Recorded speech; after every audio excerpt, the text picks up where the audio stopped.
Subscribe कीजिए हमारे mark tutorial YouTube channel को और प्रेस कीजिए इस बेल आइकन को ताकि आपको मिल सके हमारे लेटेस्ट वीडियोस सबसे पहले। हेलो फ्रेंड्स, आज हम इस वीडियो में बात करेंगे मोड ऑफ पेमेंट के बारे में। मोड ऑफ पेमेंट का मतलब है कि कस्टमर किस माध्यम से पेमेंट कर रहा है, मीन्स किस वे में पेमेंट कर रहा है। लाइक कस्टमर परचेज किए हुए गुड्स का पेमेंट कैश से कर रहा है, क्रेडिट कार्ड से, डेबिट कार्ड से या फिर चेक से। तो आइए देखते हैं हम मार्क सॉफ्टवेयर में मोड ऑफ पेमेंट कैसे इम्प्लीमेंट कर सकते हैं। इसके लिए सबसे पहले हम मास्टर्स में जाएंगे, देन मार्क सेटअप में और फिर क्लिक करते हैं कंट्रोल रूम में, जिसके बाद सर्च इन ऑल विंडो से हम सर्च करेंगे मोड ऑफ पेमेंट। तो आप देखेंगे कि यहाँ हमें ऑप्शंस मिलते हैं half split, multi, credit, cash, party और पार्टी बैलेंस। यहाँ हम इस फील्ड को M सेट करेंगे मल्टी मोड ऑफ पेमेंट के लिए, देन एस्केप की प्रेस करेंगे और सेव चेंजेस को येस कर लेंगे। इसके बाद हम सर्च करते हैं करेंसी और यहाँ पर आपको ऑप्शन मिलता है want to change mode of payment currency notes. तो आप यहाँ सेट करेंगे Y। जब आप इस फील्ड को Y सेट करेंगे तो आपके सामने यहाँ नोट्स विंडो डिस्प्ले होगी, जिसमें आप अपनी कन्वीनियंस के अकॉर्डिंग करेंसी डेनोमिनेशंस चेंज कर सकते हैं। अब एस्केप की प्रेस करेंगे और सेव चेंजेस को येस कर लेंगे और मार्क की मेन विंडो पर आ जाएंगे। अब हम मास्टर्स में जाएंगे, then rate and discount master और यहाँ से सिलेक्ट करेंगे मोड ऑफ पेमेंट। तो आपके सामने मोड ऑफ पेमेंट की इंडेक्सिंग विंडो ओपन हो जाएगी, जिसमें आप अपने अकॉर्डिंग इंडेक्सिंग कर सकते हैं। चाहे आप इसमें क्रेडिट कार्ड को पहले इंडेक्स करें, कैश को पहले इंडेक्स करें या बैंक को, ये आप यहाँ अपने अकॉर्डिंग सेट कर सकते हैं। और यहाँ आप अमाउंट फील्ड में प्रायोरिटी प्लस वैल्यू डिफाइन करेंगे, सर्विस चार्ज अप्लाई करेंगे, जो भी आप करना चाहें, और यहाँ टोटल अमाउंट मेंशन करेंगे मोड ऑफ पेमेंट के अकॉर्डिंग। फॉर एग्जाम्पल, हम चाहते हैं कि HDFC क्रेडिट कार्ड हमारी फर्स्ट प्रायोरिटी हो, तो उसके लिए हम एंटर करेंगे HDFC क्रेडिट कार्ड पर, और जैसे ही हम एंटर करते हैं कर्सर ऑटोमेटिकली अमाउंट के बिल्कुल नेक्स्ट वाले ब्रैकेट में स्विच कर जाएगा। तो यहाँ हम 1 असाइन कर देते हैं एज अ प्रायोरिटी और यहाँ सर्विस चार्जेस अप्लाई कर देंगे। लाइक हम एंटर करते हैं 2%। तो जैसे ही हम सर्विस चार्जेस अप्लाई करेंगे तो आप देखेंगे इस ड्रॉप डाउन में आपको 2 ऑप्शन शो हो रहे हैं। First is ask and second is fix.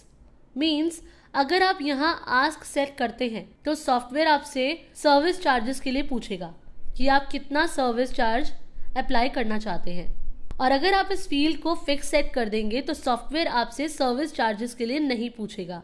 तो आप अपने अकॉर्डिंग इसे सेट कर सकते हैं।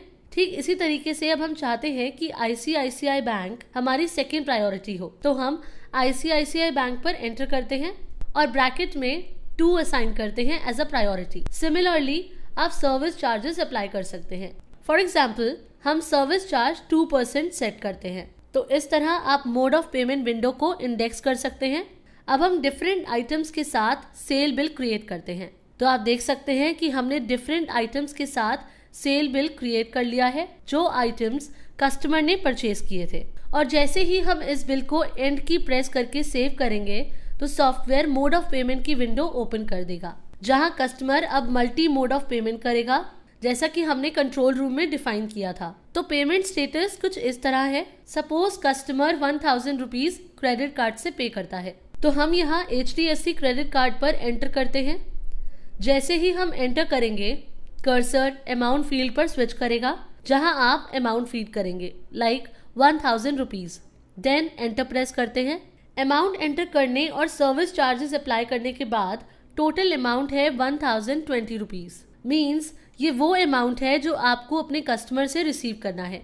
इन अदर वर्ड्स, जो आपको कार्ड स्वाइप करते टाइम कस्टमर से रिसीव करना होगा। और चेक नंबर फील्ड में हम चेक नंबर मेंशन करेंगे। इसके बाद अब कस्टमर 1200 रुपीज चेक से पे करता है, तो हम बैंक सिलेक्ट करेंगे, जैसे कि सिलेक्ट करते हैं ICICI बैंक, और अमाउंट फील्ड में अमाउंट फीड करेंगे और इसी तरह से सर्विस चार्जेस अप्लाई कर लेंगे और बाकी का अमाउंट कस्टमर कैश के थ्रू पे करेगा। तो इस तरह से हम पेमेंट कर लेंगे। अब हम एंड की प्रेस करके इसे सेव करते हैं।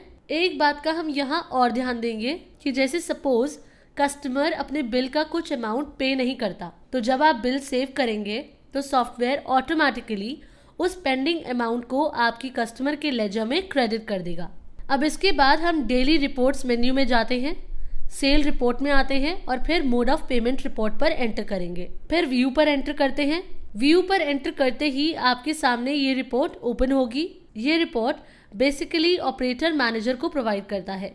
मींस कितना कैश ऑपरेटर ने मॉर्निंग में लिया था और कितना कैश मैनेजर को हैंड ओवर किया गया है, ये सब हम इस रिपोर्ट में देख सकते हैं। जैसा कि आप स्क्रीन पर देख रहे हैं, यहाँ सभी डेनोमिनेशंस शो कर रहा है, जैसे कि 1 रुपीज के कितने कॉइन्स हैं, 5 रुपीज के कितने हैं and so on.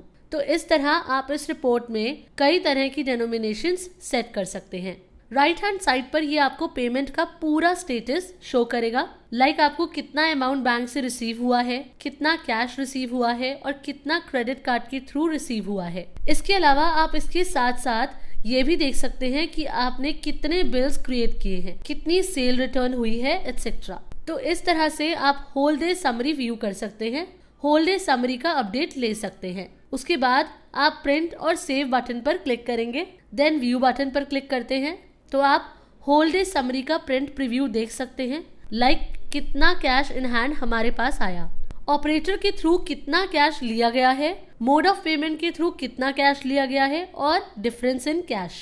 So friends, इस तरीके से हमने मार्क सॉफ्टवेयर में सीखा कि आप मोड ऑफ पेमेंट ऑप्शन कैसे यूज कर सकते हैं। Thanks for watching.